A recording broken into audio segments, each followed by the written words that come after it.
Hello, baseball fans. This is Anthony with BBSN, and we are here tonight to replay the infamous Fred Merkle game, which was a 1908 clash on September 23rd of that year between the Cubs and Giants that was instrumental in deciding the pennant race that year. And just a brief recap, Merkle, a 19-year-old rookie at the time, was on first base when Al Bridwell for the Giants hit what appeared to be the game-winning single.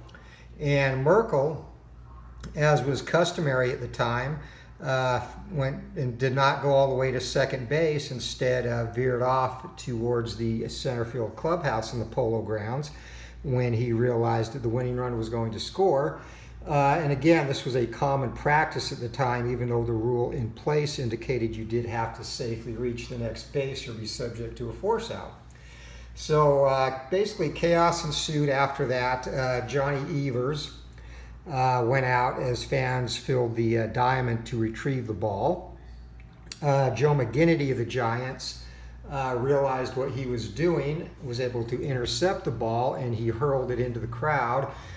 Somewhere along the way, Evers was able to obtain another baseball, went and touched second base, and the umpiring crew, Emsley and I believe Frank Hankoday. Emsley, I believe, was the umpire. Actually, should know, and I might have not remembered the actual umpiring crew. I believe it was Emsley. Had called Merkle out at second base. Therefore, the game ended in a 1-1 tie and had to be replayed at the end of the season. And it turned out that it was needed to decide the pennant, as the Giants and Cubs finished tied. And of course, in the replay, Jack Feaster started, left after 2 outs. Mordecai Brown came on and outdueled Christy Mathewson, and the Cubs went on to win the World Series. And of note, Merkle gets, in my opinion, an undue amount of blame for this loss. One, again, he was a rookie. Two, he was just doing what was common practice and in fact had been done in an earlier game by one of his teammates with no consequences. And beyond blaming him, if you're a veteran on the Giants team, you need to communicate and let him know that he needs to go all the way to second base. And really that was a hallmark of the John McGraw teams of the era. So it was surprising that that wasn't, they weren't more cognizant of the fact, especially against the Cubs, their arch rivals at the time, who had players like Frank Chance, who was a boisterous and rather nasty individual, and Evers, who was very scrappy, ill-tempered, and also a very high baseball IQ. The Giants actually had to come back, and they faltered later in the season and actually had to, the Cubs had finished their season. The Giants still had 3 games remaining against the Boston Doves, down a game and a half, and they actually had to sweep the Doves, which they did to force the tie game. So ultimately, if the winning run had stood in this game and the Giants had finished, everything else had finished as it did, the Giants would have won the pennant by a game and gone on to face the Tigers in the World Series. And again, the culmination of the 1908 season, which saw probably 2 of the best pennant races in both leagues in history. So that's the game we're going to replay, and we're using Glory Days Baseball. This is a game I'm developing. The game is developed, the design is done, mechanics are done, nowhere close to release because I do not have any full seasons even rated yet. I just have test teams, and I wanted to replay this game, and because I don't own any baseball games that feature the 1908 season, I decided I would create these 2 teams and just use my game to simulate it, since again the game is ready to go. And a lot of work still has to be done rating teams, and we have Glory Days Boxing, which will be coming out first towards the beginning of next year anyway. So baseball game will continue to get development, but it will be well behind the boxing game in terms of actually being a released product. So I did a brief overview of how to play the game in the last video on the channel. the Glory Days giveaway video. So that kind of goes through the mechanics, and I'll go through slow at first. Very standard. Players are rated, have adjusted ratings for their offensive categories, which are slightly enhanced to compensate for the interaction with the pitcher. Pitchers are likewise, and pitchers have certain effect on, or more of an effect on certain things such as strikeouts, walks, etc. There is also a park rating for every park in the game, and basically the dice, 2d10, this represents 10, this represents 1. You cross-reference the batter's card. At the same time, you also roll a 1d6, and this is considered multiples of 10 as well, so this would be 52, 42.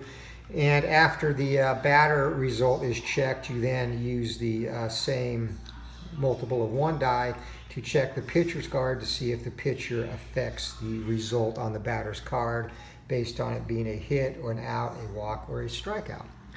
So, and again, I'll go slow in the first couple of innings to go through this, and then we will just kind of fall into a steady stream of play. 1d20 is also used. That's the resolution dice. You could roll all 4 at once, but the resolution dice is only used about a third of the time, and it's used to really determine double plays on ground outs, runner advancement on fly outs, runner advancement on singles and doubles, and also who fields a bunt and what happens on a hit and run. And it also comes into play on the defensive checks. So I usually, the way I play it, I like a little bit of suspense with this, so I'll roll the other die first, and then if this resolution die is needed, go ahead and roll that as well to complete the play. And pretty simple, most of the results come off of the batter's cards. The chart really is only needed as a reference point, and after you play several of the games, you know what's going to be a double play depending on where the ball hit, what will be a fielder's choice. And this is just kind of a helpful guide of what to do with the runners in normal situations, as well as if the infield is in. So that's it in a nutshell. Enough of the intro. We will get going. So September 23rd, 1908, we are at the Polo Grounds in New York for a matchup between the heated rivals, the Cubs and Giants. So let's play ball. So before we get to the first pitch, let's quickly go through the lineups. First for the Cubs, leading off in right field, Jack Hayden. At second base, a man who is an integral part of this game, Johnny Evers. Batting third, Frank Schulte. At first base, batting fourth, Frank Chance, the peerless leader. At the hot corner, Harry Steinfeld, Circus Sully, Hoffman in center. Joe Tinker, the final piece of the famous Tinker to Evers to Chance trio at short. And Johnny Kling behind the dish. And the Giant killer, Jack Feaster, who had an inordinate amount of success against the New York Giants, is on the hill. Even though I have Fergie Jenkins there, faux pas, but we know it's Jack Feaster. For the homestanding Giants, Buck Herzog gets a start at second base. Roger Bresnahan behind the plate bats second. Mike Donlin in right field. Cy Seymour, the veteran, in center. Art Devlin at the hot corner. Moose McCormick gets a start in left. The man who made this game famous or infamous, Fred Merkle, batting seventh at first. Al Bridwell at short, and on the hill for the Giants, Big Six, Christy Mathewson. So here we go. First up for the Cubbies, Jack Hayden, and we have, and again I'll go through this a little slower, 25, so you 25 against a right-handed pitcher, and that will be a ground ball to second base. Now you will then use this, and this is a result of 35, to cross-reference the pitcher's card, and on outs, depending on how they do versus a league average, they could turn an out into a hit, which Christie does not because he's one of the elite pitchers of the time, or he can turn a regular out into a strikeout because for his time, He was substantially better than the average pitcher in the league at strikeouts, and right off the bat, 35, that's what he does. He turns that ground out into a strikeout. So Hayden goes down swinging one down, and that is perfect example, first batter, of how the pitcher-batter interaction works. And again, you know, I'll talk a little bit about my theory and reason for designing the game at the end, but that gives you a good look at that. So one down there, and the other thing I wanted to mention on the pitcher's card, all the change results are between 10 and 39. So I know if you roll anything with a 4 or a 5 on the 1d6, you don't even need to check the pitcher's card because it's not going to change the outcome. If you roll anything in the 6 on the 1d10, 61 to 69, if it's an out, you're going to have most likely a defensive check or a park check, and if it's a hit, a smaller chance for a defensive check or a park check. And as those come up, which they assuredly will, we will get to them. So Johnny Evers steps up for the Cubbies, and we have a 1, so that is going to be a ground ball down to first base, and Matty, an 11 on his card, and the left-handed batter. And again, 11, anything in the teens will turn an out into a hit, and since Mathewson does not do that, I know that I don't need to worry about that. So that is a 3 unassisted, and Evers goes down, 2 outs, and that brings up Frank Schulte, Wildfire, as he was called, the Cubbies left fielder. And Schulte, a 1, and that's going to be a ground ball down to first base again. And again, we know with the 4 or a 5 that's not going to even be affected by the pitcher won't even affect that. So 3 up, 3 down as he grounds out to first base as well. And we go to the bottom of the first inning, no score, and Giants coming to bat. Buck Herzog, the second baseman, leads it off against the Giant killer, Jack Feaster. And again, we will go slower here. Feaster, a southpaw, so we'll check in this column here, and color-coded for ease, both batting, pitching, and where to check. So a 77 there, and that is going to be a potential walk. So on Feaster's card, a roll of 27. You will look under the walk column here against a right-handed batter, and Feaster does not affect a base on balls. He is an average control pitcher. So Herzog is going to lead off the game with a base on ball for the Mac man. He's down at first base, and Roger Bresnahan steps up, and we're going to play small ball like they did. Bresnahan is going to lay down the bunt. And to lay down the bunt, the batter has a bunt rating. Bresnahan is a good bunter, so 0 to 7 will be a successful bunt. And the way that is referenced on the resolution chart, the 1D20 tells you who fields the bunt, and then if it is within 7 or less, the bunt is successful and Bresnahan will be out, runner moves along. If it is above that, that's considered a strike. A Bresnahan will get a second chance to bunt. If he misses the second time, then it would be a strikeout and the runner would have to attempt to steal. So just a quick overview of that. And on the resolution, 1 is going to be fielded by the third baseman. 5 is successful. So we have a 5-3 on the putout.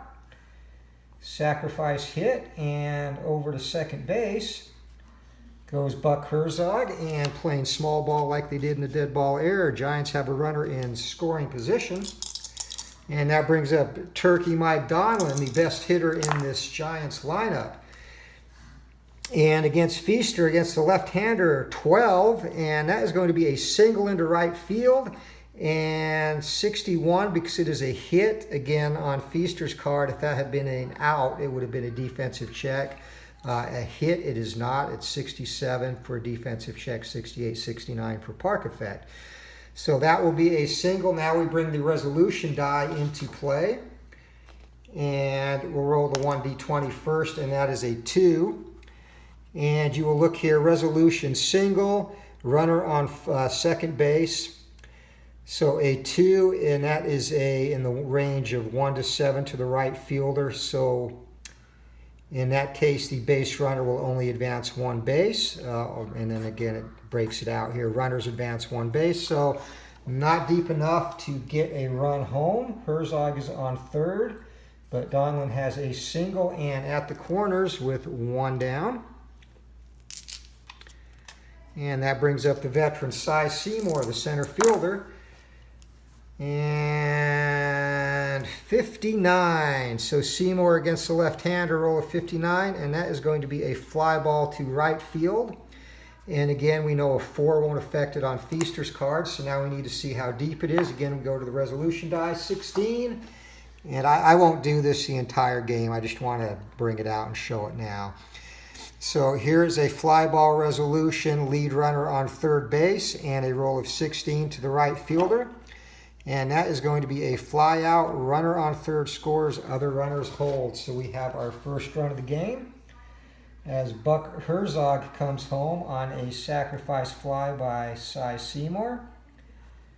And he gets the RBI, and Giants are up 1-0. And this game ended in a 1-1 tie for those keeping score.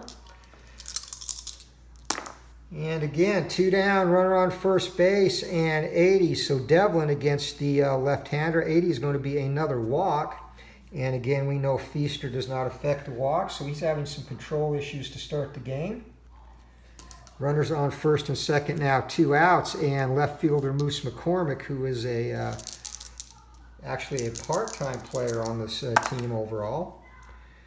And 73, and if this is an out, this is going to be our first defensive check, so we'll go through that slow as well. So 73 against the left-hander, and that is going to be actually a hit by pitch, and there will be no effect there because there's no defensive alteration for that. So Feaster, with his control problems, has walked and hit the bases loaded. So 2 down, sacks loaded, and his day might be short. And the man of the hour, Fred Merkle, the 19-year-old rookie, steps in to face Feaster with 2 down. And 84, and that is going to be a strikeout. And again, we will go to the pitcher's card. Feaster, he is pretty much league average against righties and lefties in terms of walks and strikeouts. And the way this works, if he was to walk less than the league average, he could turn a walk into an out. Conversely, if he was not a big strikeout pitcher, he could turn a strikeout into a contact out. Not going to be the case here. Merkle whiffs, and the Giants leave the sacks loaded. So all that on actually only 1 hit, being the recipient of a hit batsman and a couple of walks, and the run scores on a sacrifice fly. So we are through 1 inning, and the Giants lead this 1-0. So what I'm going to do is I'll just go ahead and play the game now. Just playing straight through this, you can play a game, roughly the same amount of time as, say a game like Strat-o-Matic. You can get through a game in 35, 40 minutes, or a little bit less, depending on how many hits and whatnot. So I'm going to play. I will stop if something we have not seen comes up, but otherwise I will just kind of roll through. So Frank Chance leads off the second for the Cubbies, and 86, and that's going to be a strikeout against Matty. And Matty, I know that he won't affect strikeouts because he actually strikes out more than the league average. So Chance goes down swinging, 1 down for the Cubbies. Next up, third baseman Harry Steinfeld, and 45. That's going to be a ground ball down to first base. And again, we know Matty does not turn outs into hits, so 3 unassisted. And 3 ground ball outs for Mathewson. Now Merkle, the rookie, busy down there at the first sack. 2 down, and that brings up Circus Sully Hoffman, and Hoffman a 9, and that's going to be a single into left field, but not so fast, my friends. 19, and Christy Mathewson against the right-handed batter. He does change some hits into outs, but not the case here, so Hoffman is aboard with a 2-out single. And that brings up the shortstop, Joe Tinker. 43, that's going to be a single into right field. And for Matty, 33, and the right-handed batter. And Mathewson almost takes that away, but does not. So we'll do the 2 outs actually. Now 2 outs, the runner will automatically advance 2 bases unless, in this case, I roll a 6 or less, and then he has to coach's choice whether he wants to test the arm. So he's in there, goes over to third, and I'll explain that a bit later. So Cubbies starting 2-out rally, catcher Johnny Kling up. And 75 against Mathewson, and that is going to be a triple to deep center field unless 35 Mathewson, he can't stop it. So the Cubbies strike back as Johnny Kling clears the sacks with a 2-out triple. All these hits coming after 2 are down. And the Cubs now give Jack Feaster, whose pitcher batting card isn't on there, sorry, a 2-1 lead. So Mathewson, very uncharacteristic. He had a chance and just missed turning those into outs. Feaster, the pitcher, up, and he is a normal hitting pitcher, a bad hitting pitcher. He is as bad as it gets. 75 will be a strikeout, and Mathewson says, thank you very much. But the Cubbies, 3 straight 2-out hits, culminated by a 2-run triple by catcher Johnny Kling, and they take a 2-1 lead as we head to the bottom of the 2nd inning. Next up, Al Bridwell, who was almost the hero in this game in real life, delivering the run-scoring single, which was negated. So 36 against the southpaw, and that's going to be a single back up the middle into center field. And Feaster, he is rolling a 46, and we know that that will not have an effect. So a lot of offensive firepower going here early on, and Mathewson is going to bunt. He is a 5-bunter. So he needs a 5 or less. It is successful, and that bunt is going to go to the pitcher. So over to second, 1-3 on the putout, and sacrifice hit for Matty, 1 down. And standing on second base is Al Bridwell, the shortstop, back to the top of the order. Buck Herzog up. And 47 and 17, Herzog versus the southpaw. 47 is going to be a fly out to left field, and 17, again, we know Feaster will not turn any outs into strikeouts or hits, so that just goes as it is. And runner on second base, we will roll the resolution die, and they don't advance into left field. That's going to be the runner holds. Left field, hard to advance, obviously, from second to third, so it would have taken a 19 or 20 for it to be an automatic advance. So 2 down, and runner on second base, Roger Bresnahan up. Here comes a pitch from Feaster, and that's 16, and it's going to be a ground ball down to shortstop, and no change on Feaster's card. That's in the 50s. So again, remember 40s and 50s, whatever the play is. So Bresnahan grounds out. Giants get a hit but can't capitalize, and we head to the top of the third, score 2-1 Cubbies still. And we'll try to start picking it up here a little bit. So 73, Jack Hayden versus Mathewson, and 73 is going to be a fly ball to center field, and that stands. No effect on Mathewson's card, again due to the 5, 1 down.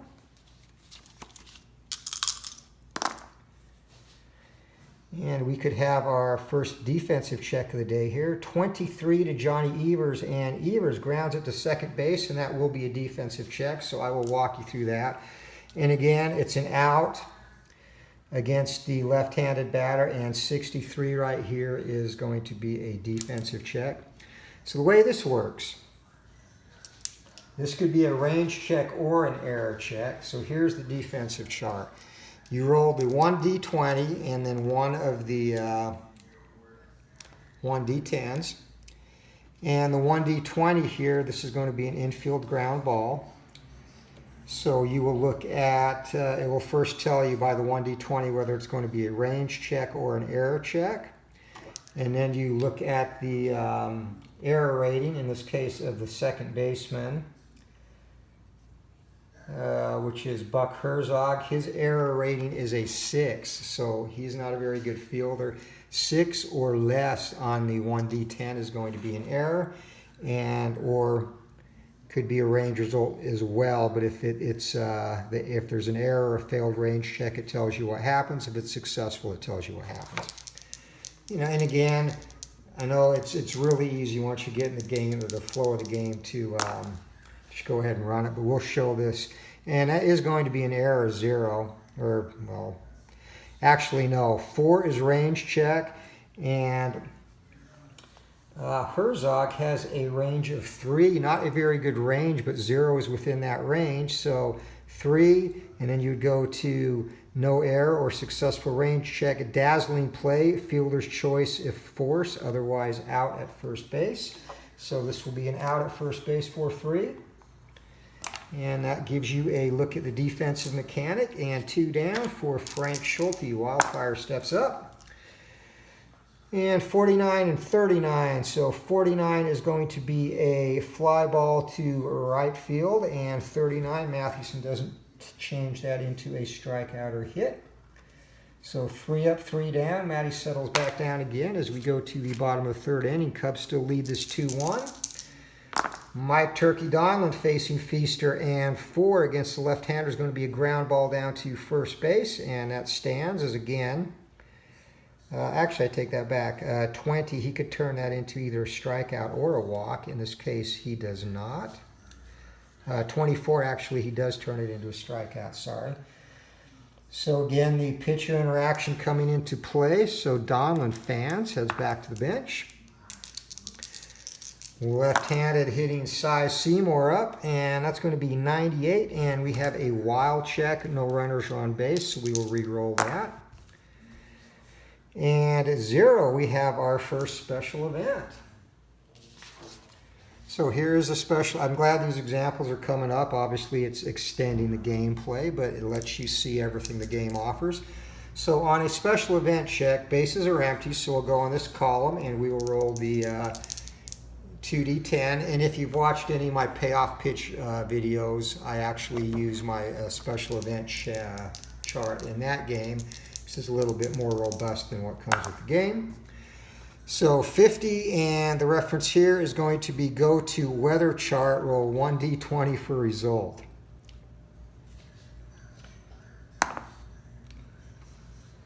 So 5 on the weather chart is going to be a short delay, deduct 1 from pitcher endurance. So glad that came up. Let's talk about pitcher endurance. Pitchers are rated here. You see their start. I'll bring this up so it's closer. You'll see Matty's starter rating.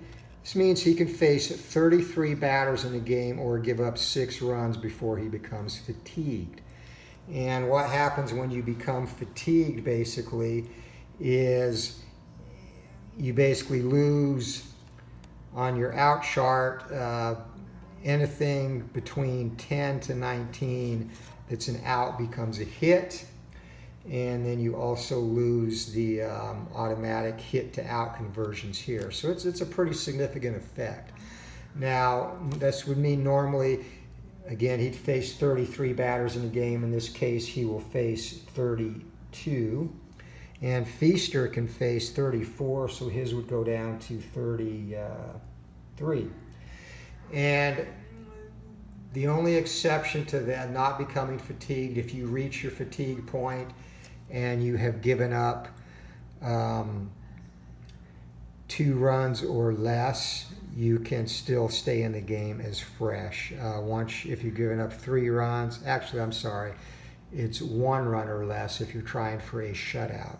So if you've given up 2 runs or more, you would still become fatigued. And actually with the dead ball error, that's modern rules. The dead ball error, I go with a 3 or less adjustment since they completed more games.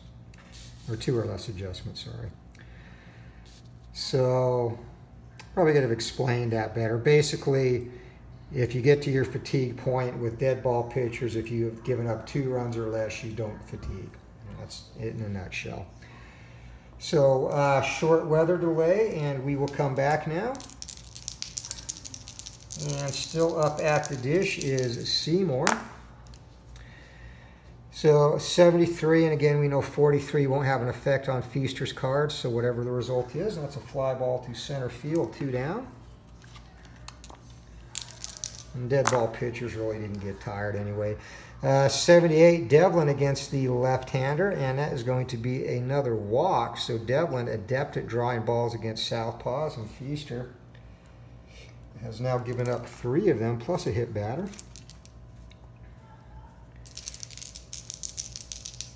Next up, left fielder Moose McCormick, and I was thinking about stealing, but we'll hold off. 39 is going to be a ground ball down to shortstop, and 29 on Feaster's card versus a left-hander.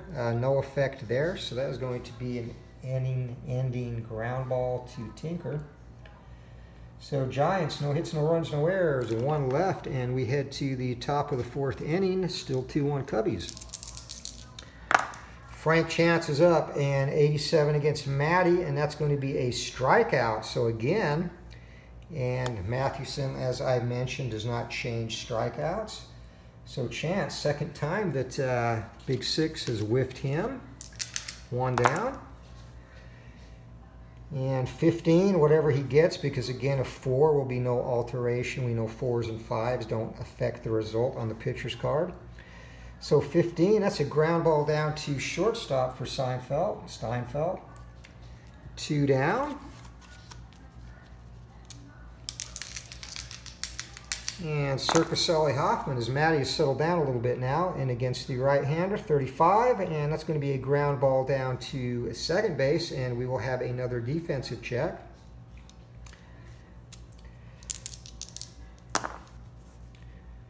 So again, second baseman Herzog is a range 3 error 6, and 18 is going to be an error check.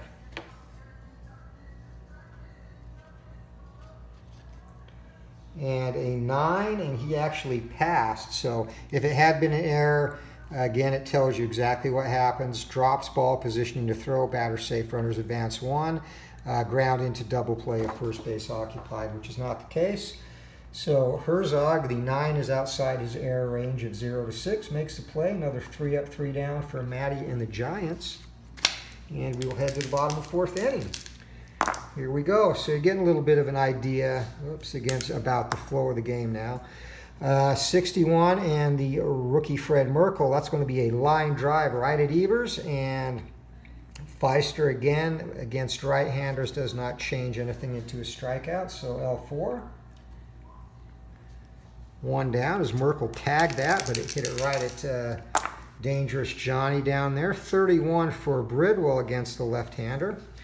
And that's going to be a single right back up the middle, and 61, no change or alteration to that. So Bridwell, he is 2 for 2 now, and Matty is up. And Matty is going to go ahead and lay down a bunt again, and he needs a 5 or less per his bunt rating. He misses, so now he's got to decide whether to hit away or risk a strikeout.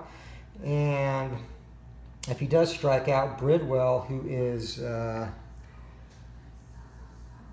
not the best base stealer, so Matty's going to go ahead and hit away. And 20 and 10 would be on Feaster's card. So 20, and again, this is a normal. That's going to be a ground ball down to shortstop, potential double play. And Feaster doesn't change that. Matty's a right-handed hitting pitcher. And 12, that is going to be a 6-4-3 double play, and I will just show you that. Second base and shortstop, 1 to 14 double play, 15 to 17 fielder's choice, 18 to 20 base runners advance, 1 batter out, and that can be adjusted. And I'll just show you on his card. Doesn't really happen much with the dead ball guys, but some of the more modern players, if they're below a league average in the base running ratings I use, they can either increase the double play range by 1, meaning 1 to 15, or even 1 to 16, or reduce it to 1 to 13 or 1 to 12. And again, not the case here. So that is a 6-4-3 double play, and the inning is over. One hit for the Giants, but Matty cannot help himself as we head to the top of the fifth. Still 2-1. Cubbies up. And leading off for the Cubs, Joe Tinker, 39. It's going to be a single into right field, and for Matty, also a 39 against a right-handed batter. I'm not going to be able to get to that. So Tinker breaks the consecutive batters retired streak for Matty at 10. And that brings up Johnny Kling. And let's show the base stealing mechanic. So on base stealing, I'm going to use the black die represents his jump, and the white die represents his success rate. Modified by the catcher's arm and Bresnahan is a 0, and also the pitcher's hold rating affects the jump, and that's also a 0. So a black 3 and a white 5 or less, and he is successful. If he misses his jump, his steal rating goes from 5 to a 4. So here we go, playing small ball. Tinker gets a lead and goes, misses a jump, and he is gunned down by Bresnahan at second base.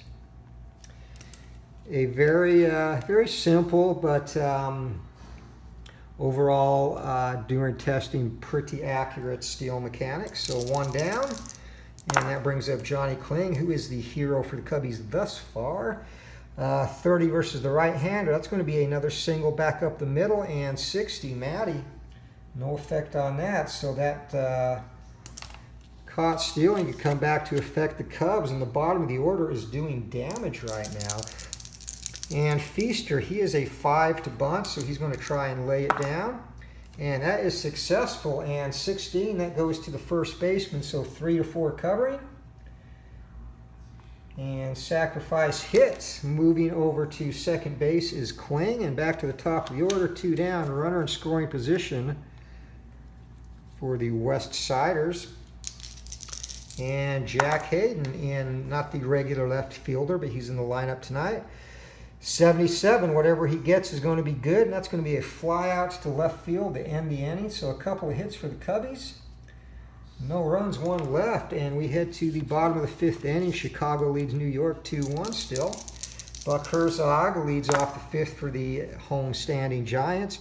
63 against Feaster is going to be a fly ball to right field, and that is going to be an out. Actually, I take that back.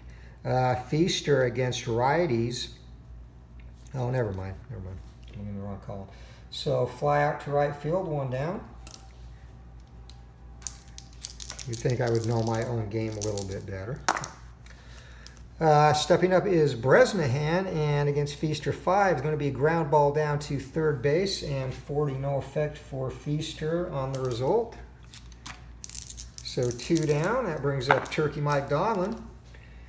62, and 62 is going to be a fly ball to right field, and again, 3 up, 3 down for the Giants. So thus far, the only effect pitchers have had in this one is turning a couple of outs into Ks, one by each of them actually.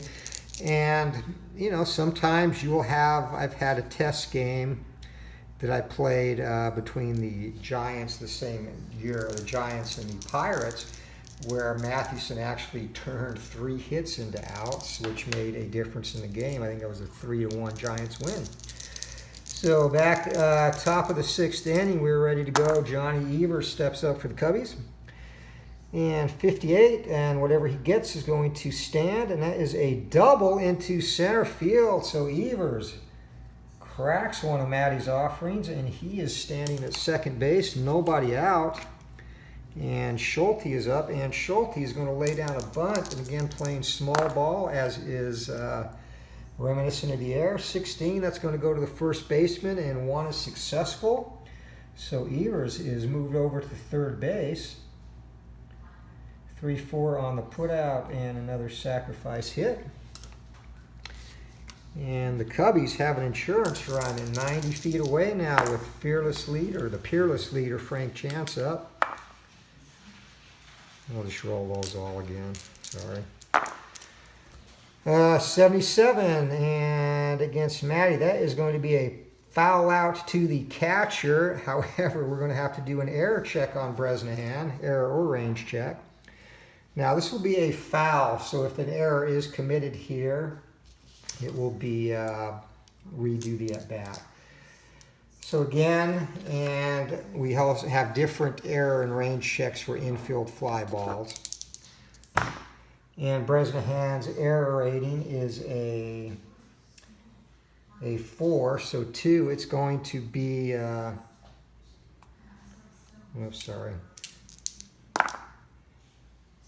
4 is going to be an error, and 16, if you look on the infield fly ball, misjudged ball goes off glove, batter safe, runners advance. However, this will be a redo the at-bat since it was a pop foul.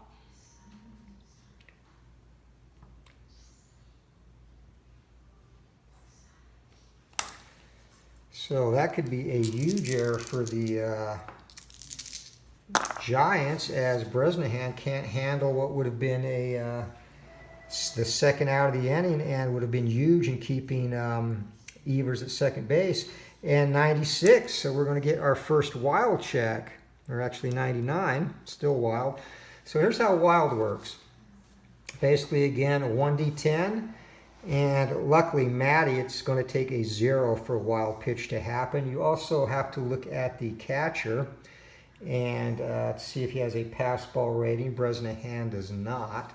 So a 0, and Bresnahan's able to corral that, so the at-bat continues. And this is sometimes what will happen during the game. You'll get into a situation where an at-bat will be extended, where you resolve here the error, of course, and then the wild pitch check. So kind of gives a little bit of drama to the at-bat as well.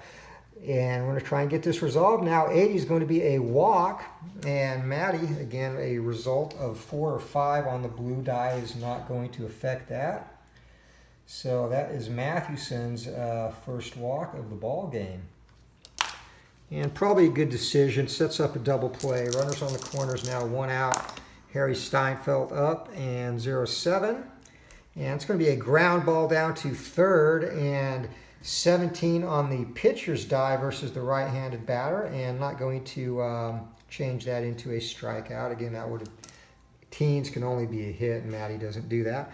So now, and I'll just show you this because this is going to be a critical moment in the game. So ground ball, third base, and pitcher, there's no change to the double play number. 1 to 13 is a double play. 14 to 17 is fielder's choice. We did not have the infield in because we're playing for a double play. And 15, and that's going to be fielder's choice, out at second, batter safe, runner on third scores. So they cannot turn the double play. And that could be a critical run for the Cubs. So 5-4 on the putout, and fielder's choice as Steinfeld hustles down the line to beat that out.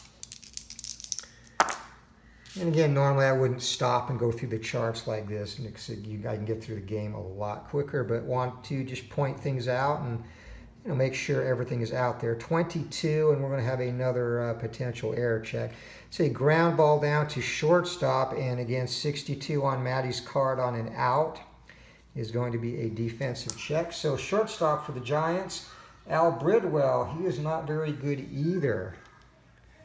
Range is a 4, errors is 6. So he's hoping for an error check on this. And 16 on the defensive chart.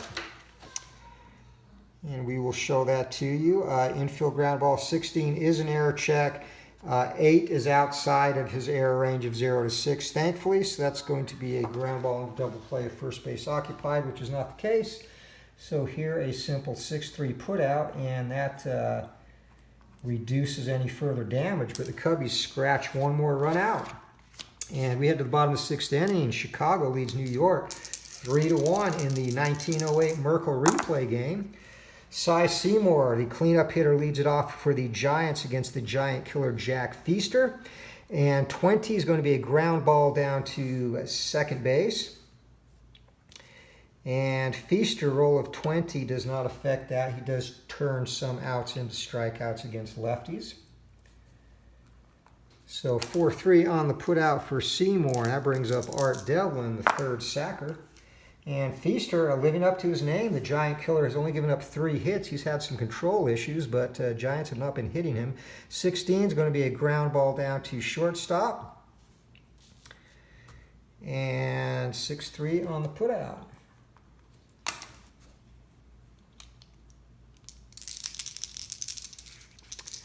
Next up, left fielder Moose McCormick, and 30. 30 against Southpaw. That's going to be a single right back up the middle, and 40 Feaster is not going to change that. So it has been the bottom half of the lineup for the Giants in this one. 2 down, and Fred Merkle up, and McCormick. Not much of a stealer, and Merkle not much of a hit and run guy, so we're going to swing away. And 45, and Merkle, looking to help himself, flies out to left field. And 25, Merkle is a right-handed batter, so no effect there on the out. If he would have been a left-handed batter, Feaster would have turned that into a strikeout. But the Giants are done. 1 hit, no runs, no errors, 1 left. We're heading to the 7th inning of this one, and the Cubbies holding a 3-1 lead. So up next is Joe Tinker, and Tinker, that's going to be a single into left field, and 61.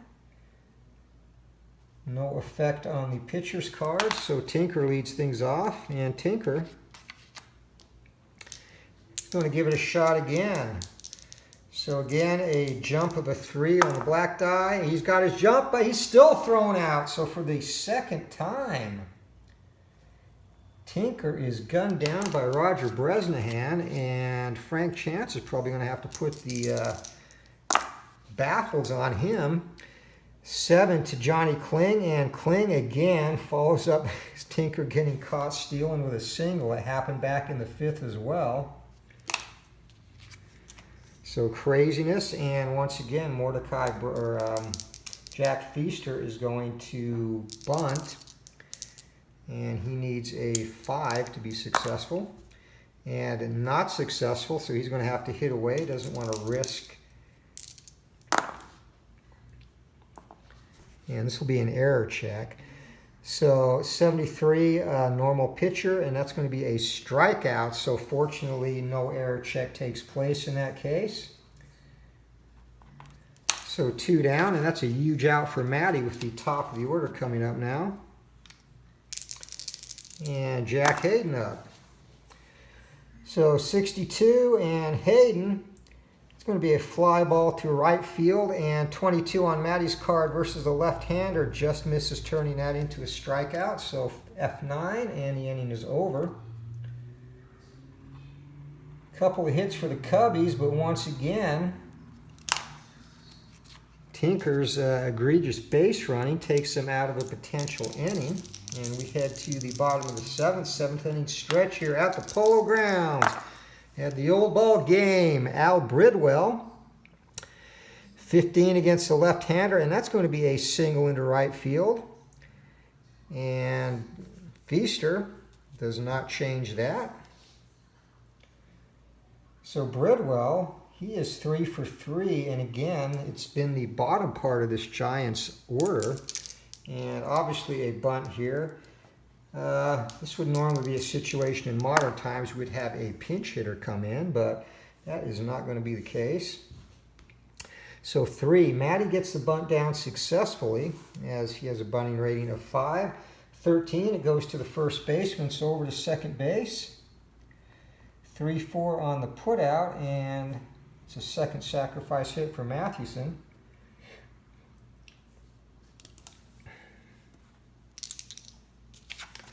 Back to the top of the order, runner in scoring position as Giants are looking to pull closer here. 53 for Herzog, and Herzog, he's going to fly out to center field. And against the right-handed batter at 33, No change there, so it is 2 down now.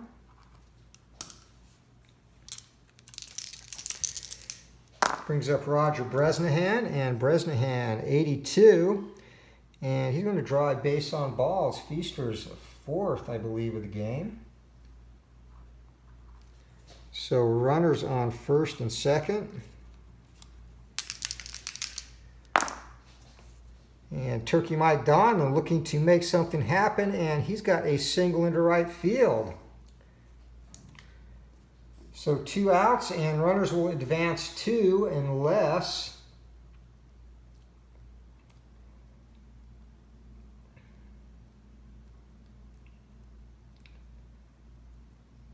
I roll a 7 or less, and that will be choice. So no, runners advance 2, and the Giants pull within a run. Coming in to score on that single is Al Bridwell. Over to 3rd goes Roger Bresnahan. And Turkey Mike Donald has a big RBI single. Runners at the corner, 2 down. And up in the Cubbies bullpen, realizing the importance of this game, Mordecai 3-Finger Brown has started to loosen up to potentially come on here to shut the door on the Giants. 46, Cy Seymour versus the left-hander. That's going to be a single to left field. Opposite field he goes.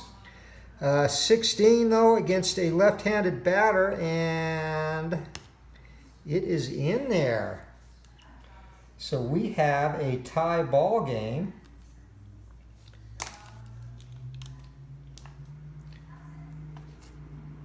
And going over for potentially 3rd, 12, and it's going to be coach's choice to try and run to 3rd, and we're going to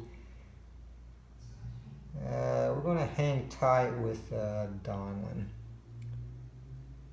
Schulte has, you know what? No, we're going to try it.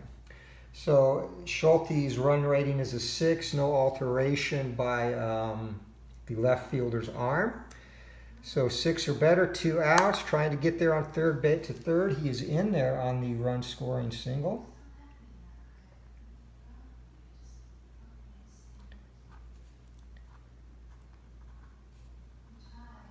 So runners still at the corner, and we are tied at 3 now, and this game is turning into exactly what the real life contest was, a battle coming into the last inning. And Art Devlin, 73, is going to be a line drive right at the shortstop, so that will end the inning. And again, I know I'm just keep doing constant reminders, but Feister does not, an out by a right-handed batter is as, he doesn't change it into hits, strikeouts, walks, anything. So whatever happens there happens. So that ends the inning, but the Giants, they come up with 3 big hits, couple of runs. They finally get to their arch nemesis Feaster, and we are heading into the final 2 innings, and this is all it was cracked up to be. Tied at 3 as Mathewson comes out to face Evers. And 72 against the right-hander, and that is going to be a line drive to second base. And 12 on the pitcher's card against the left-handed batter, no effect. So L4 on the putout, 1 down.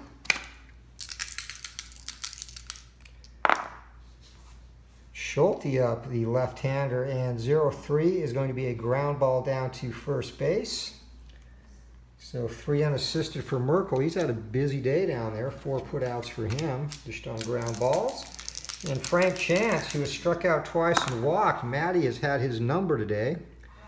93, and that is going to be a pop fly to the shortstop. And 33. Is Matty going to change it into a strikeout again? He is. So 33, and Mathewson has fanned Frank Chance 3 times today.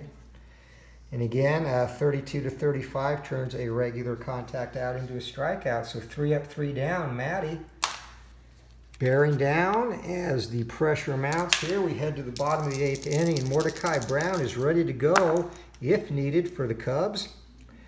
And 64 for Moose McCormick, and that is going to be a fly ball to right field, 1 down.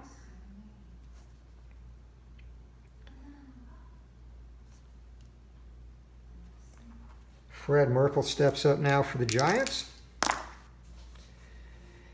And 44, this is going to be an error check, if it's, or defense check if it's an out. So 44 for Merkle, and that is a fly out indeed to left field. So out in left field, and again we're doing the error check, 64 on an out versus right-handed batter. Defensive check.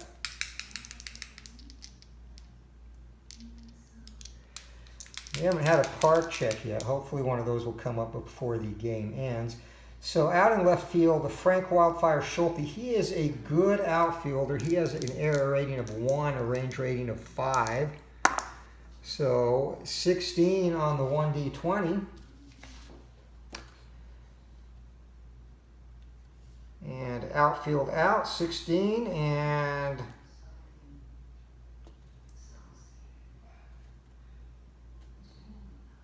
going to be caught. Runner on third scores, other runners hold. That is not going to be the case. So that just becomes a long, loud out for Mr. Merkle. And a fine defensive play by Wildfire out in left field for the Cubbies.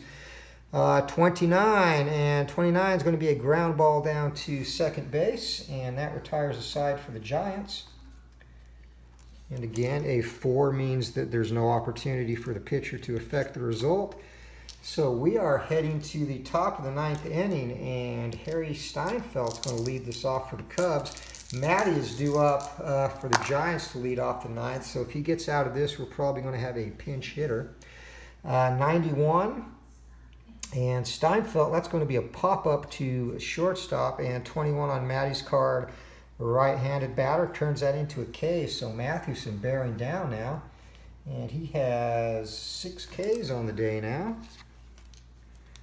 And again, which matches up, the average pitcher, I think, in this season averaged something like 4.1 strikeouts per 9, 3.9, 4.1. Mathewson was in the 5, so he was a very good strikeout pitcher for the day. 53, and that will be a fly ball to left field. And no effect for Matty since that's a 4. 2 down, so Mathewson finishing strong. He's had a rocky, had some inconsistencies today, but looks to finish strong now. And 0-2, it's going to be a ground ball down to shortstop, and 22 against the right-hander, and he's going to turn that into a strikeout as well. So Mathewson strikes out 3 of the last 4 he faces, going in spurts today. And we head to the bottom of the 9th inning, and we are going to have a pinch hitter for the Giants. And on the bench, the normal second baseman, Larry Doyle, did not play tonight, but he is going to pinch hit for Mathewson. Feaster still on the mound for the Cubbies. Mordecai Brown is ready to go, or Mordecai. 12 against the left-hander, and he comes through with a single to right field and a left-handed batter. 32, Feaster doesn't change that. So a big single by Larry Doyle.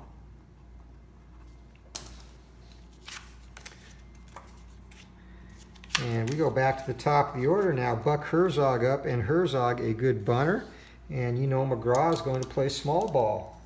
This is the potential winning run. So Herzog squares to lay down a bunt, 0. It is successful. That's going to be to the third baseman. So 5-3 on the putout, another sacrifice hit, the 3rd for the Giants today, as they are doing what McGraw likes. 1 down, and the winning run is on second base. So can we have a replay of the Merkle affair where there is a walk-off win for the Giants in the bottom of the 9th and no faux pas this time? 25 for Bresnahan against the left-hander, and that's going to be a ground ball down to shortstop. And Feaster does not turn that into a strikeout. So runner will hold. 2 down, 6-3 on the putout. And Mike Donlin. Donlin has singled twice, driven in a run, struck out, and flown out to right field. And this is the ball game, folks, potentially. And 76, Donlin takes a rip, and that's a fly ball into left field, and that is going to be hauled in. And that is the bottom of the ninth, so we are going to extras. And actually, I think in the spirit of the game, because it happened in real life, but we're going to call this a tie too. The video went long because I obviously stopped and did a lot of explaining. Again, normally a full game takes anywhere from 30 to 40 minutes to play, which is pretty comparable with most of the other games on the market. So as this real life game ended in a tie, we're going to end this in a tie due to darkness, which means we will have to replay this, which means we will do one more video of Glory Days Baseball with this game. So let's add up our numbers for the Cubbies.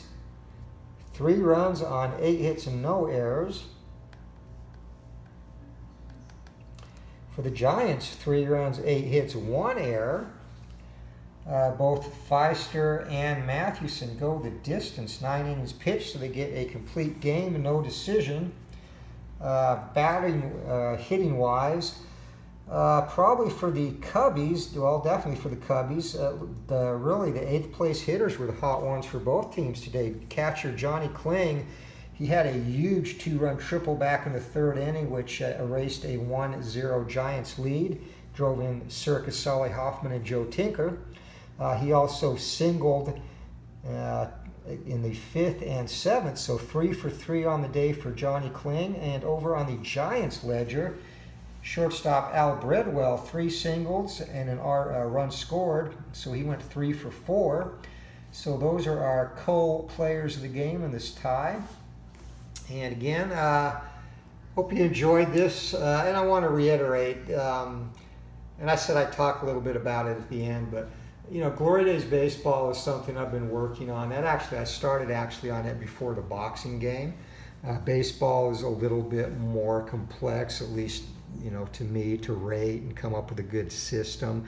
I really did this to make a baseball game I wanted to play. At the time, I hadn't discovered some of the other games. I actually started designing this well before I even got started a YouTube channel earlier this year. It's probably been a couple of years in the making. And again, the game itself is completely designed. It's just now the matter of rating complete seasons, which is, at this point, is a manual process for me. I'm trying to find a way to semi-automate it. It's tough because I use Excel, and that is not always very friendly in terms of extracting the data that I need, because I do utilize splits and I do utilize adjustments to offensive statistics for batters to create a tighter batter-pitcher interaction. But that was my main goal. I wanted a game, I love Strat. I like Status Pro, which was a game that went by a pitcher control factor.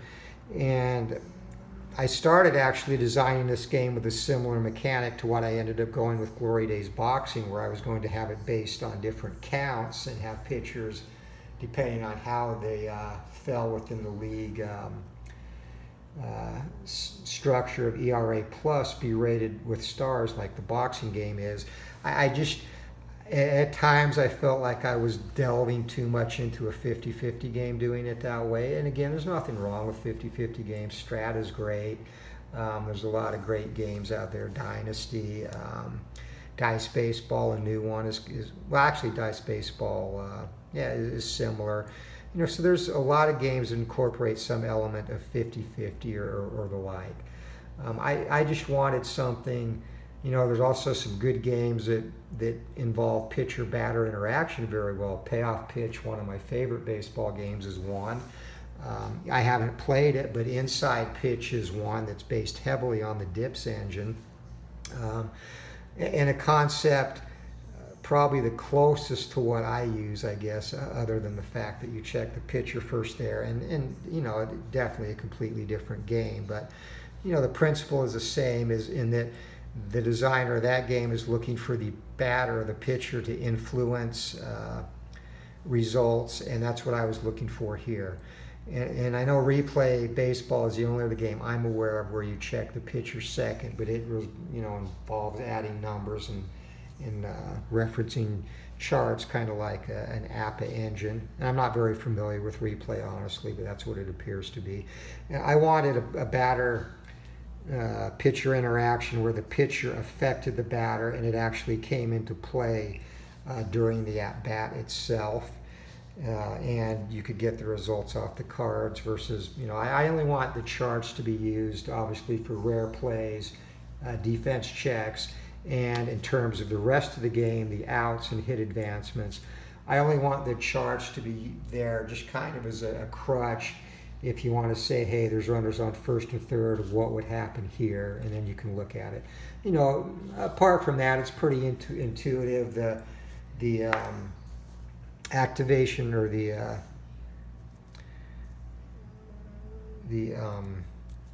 activation dice, the 1d20, the resolution dice, sorry.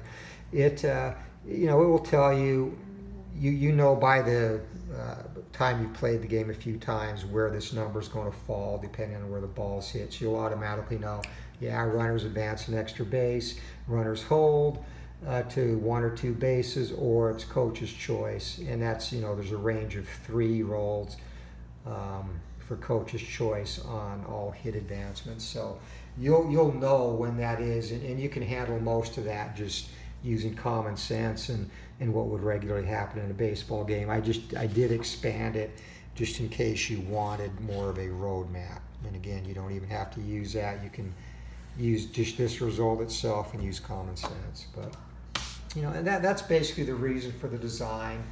And, you know, I didn't initially even have any plans to market this game. I eventually will. It was just going to be something I played, and I could create teams I wanted to play with and play it. So that's the story behind Glory Days Baseball. And again, a long ways from release because I have to rate seasons. You know, I will do videos of it here and there as I rate seasons and get through that process. I'll do some of my testing in video form so that you can kind of see what's going on, how the game's looking. So that's it. So hopefully this will be something you enjoy. I know there's a ton of baseball games out there, and again, that's why I originally started to develop it just for my own entertainment. Ton of baseball games, a ton of good baseball games. So I don't even know if there's room for another baseball game in the market. I just know this is a little bit different than most of the other ones out there. So I guess eventually at some point we'll see. But again, Glory Days Boxing comes first, and we had our giveaway yesterday. And Alan Shaw and Joe Malros were winners. And Alan Shaw actually already has all of his, I finished the instruction manual this morning, so he has that and the fighters. I'm just waiting to hear back from our other winners so I can get him that information. So that's where we stand. And again, look for Glory Days Boxing coming soon around the beginning of 2019. So again, thanks for the support. Thanks for watching. Any comments about the game, suggestions, questions, please feel free to leave a comment. If you like the video, please hit the thumbs up. And until next time, keep rolling for the fences. Have a good night, everyone. Hope you had a great weekend. Back to the work week tomorrow, and we'll see you later.